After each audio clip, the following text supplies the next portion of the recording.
Mais um abastecimento para ajudar os animais nesse período de escassez.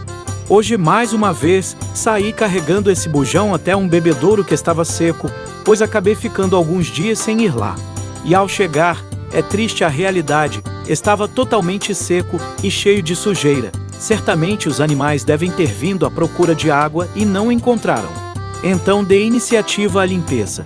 Infelizmente eu não consigo manter os 3 bebedouros sempre cheios. Eu tento, mas é quase impossível. Com esse calor imenso que faz aqui, a água evapora bastante. E como vocês podem ver, estava tão seco que fez poeira. Então joguei um pouco de água para amenizar e conseguir limpar melhor. E depois de um tempo repetindo o mesmo processo, o recipiente finalmente ficou em condições melhores. Então é hora de despejar a água que vai matar a sede dos animais. E para finalizar, faço a instalação da câmera para monitorar durante alguns dias.